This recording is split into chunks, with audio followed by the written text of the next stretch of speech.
Hey everyone, welcome back for another Superman and Lois video. For the most part, we have been focusing on the boys and then Superman's new nemesis, Captain Luthor. But in this episode, we shifted over to Lois's story about Morgan Edge and what he is up to. So I mentioned before that characters that show up in Superman and Lois may have appeared differently on Supergirl or even another Arrowverse show, but with this new multiverse post-crisis, there is really room for these characters to be reimagined for this show. In the old multiverse, Morgan Edge is the former corrupt CEO of Edge Global and the former top real estate mogul of National City. He was arrested and incarcerated for his crimes of lead poisoning and the attempted murder of Lena Luthor after his crimes were exposed to the public. In the new multiverse, Morgan is a majority shareholder of Galaxy Holdings, the owner of Daily Planet and the CEO of Edge Entercorp. He has already laid off lots of people after acquiring Daily Planet, including Clark.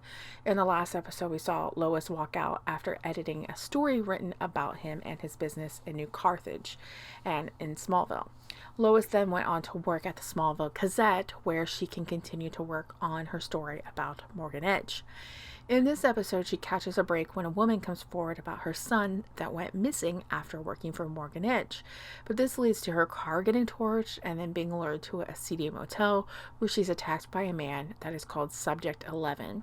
She quickly alerts Superman, who is there in no time. He struggles at first with this guy because I think he was caught off guard by his strength and durability, but this guy only possesses super strength and not all of Superman's abilities, so Superman was able to use his other stuff to subdue him, get this lady and Lois to safety. We have seen this guy watching Lois over at the Gazette, and it's pretty clear that he's trying to stop her from looking into Morgan Edge. At the end of the episode, Subject 11 is taken out by Leslie Lar, another person with Superman-like abilities, specifically heat vision.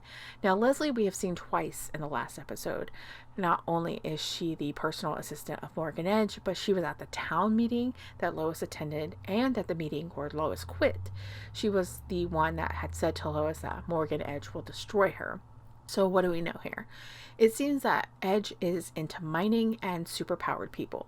This gives me like some Cadmus vibes, which led into the creation of Connor Kent's Superboy, but that is typically like a Lex Luthor storyline, and this Captain Luthor seems to be newer to this planet and utterly alone in his quest.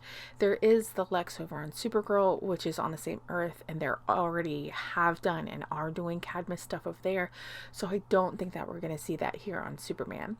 But they have been experimenting with Superman's or some Kryptonian's DNA, which is giving humans powers. And then with the mining, he seems to be jumping around these towns looking for something underground, and my bet is probably Kryptonite. He seems obsessed with Superman-like powers and obtaining that. Maybe he's trying to find a way to capture the real Superman for some experimentation or something like that. This could eventually tie in with the Captain Luthor stuff because he is also looking for Kryptonite. But this Luthor hates Superman because of his powers and what they can do. So I doubt he's going to support a man that's building these projects that are creating more powerful people. In the comics, Morgan Edge has been linked to Darkseid, but I find it highly unlikely that we will see the show head in a Darkseid direction. But that's all I have for you for this video. If you enjoyed it, please don't forget to give it a thumbs up and follow me for more. I will be doing more videos about Superman and Lois next week, and then a lot of the other CW shows. If you enjoyed this, then you can also follow my podcast at Google, Apple, Spotify under Mayday Maggie.